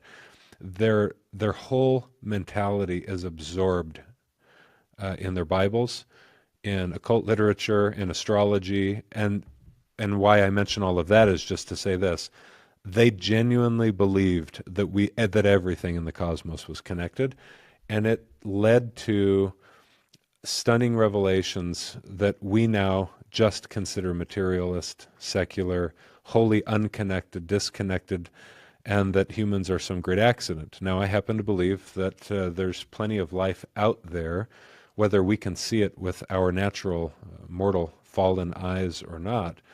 And in fact, angels do visit men and women on the earth. Beings exist. And in most cases, when they interact with humans on the earth, they don't come in spacecraft. They can just appear. They don't need a spacecraft to get here. It's possible that, in fact, there are others like us that might be reliant on a spaceship to make those journeys. I'm not aware of any viable instance in which we've had an extraterrestrial visitor who breathes like us and who shows up in a spacecraft. I've read some stories. I don't find them very credible. But I do believe in many of the eyewitness accounts of extraterrestrial, angelic, or demonic visitors who have shown up, interacted with men and women, and in fact have had my own experience, unfortunately with the demonic side and not with the heavenly angelic side, but that was in 2003 in December. And so, these things are realities that most humans the world over believe in. And now we've finally got some science that's willing to look into it and abandon a centuries-long orthodoxy that they've been all too reluctant to abandon. I'm giving really long answers to the questions that you're teeing up. Yeah, yes. To his short answer, to his long answer, literally, humanity has been witnessing this for as long as we've been around, right? That's a given. The phenomenon in which we call extraterrestrials, some people may call angels, some people may call demonic demons. There's no doubt humanity has been encountering this type of phenomenon, this strange phenomenon for a very, very long time, and it's segmented to people's lens as how they interpreted the phenomenon, right? So inherently, if you want to call them plasmoids, jellyfish creatures, extraterrestrials that open up their craft and bring you in and probe you, no one can argue against the fact that we are being contacted. What it is, why it is, of course that's up for debate, right? An argument and discussion, and how much does the government know relative to how much involvement they have. That's another loophole and a half, right? But I think that in itself is always a conversation starter, so inherently, if we broadcast this through our timeline, through multiple timelines in the past, we are consistently arguing the dilemma is, what are they? Who are they? How much involvement we have in this worldview, right? Then you have people that try to say, well, our religion sect was talking about this way before you Westerners, almost trying to put like we were the first ones to discuss about it, so you're not allowed to. That's a bunch of BS. It's like the topic is out there for everybody, right? It's like Stephen Greer example. He's been on this topic for a very long time. There's new podcasters out talking about their own different perspective. That's what it's about, right? Different perspectives always bring new perspectives to reality and other viewpoints that have never been thought about before, you know? So, that being said, guys, we live in a very strange reality.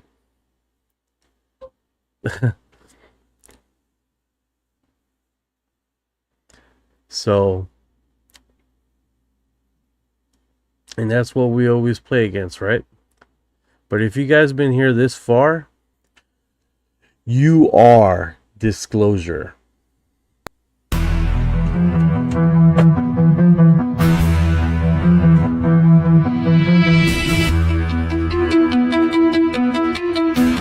What you know about rolling with the grays and the fleet? When your mind goes blank, got abducted in your sleep. When these humans talk too much, reptilians take a seat.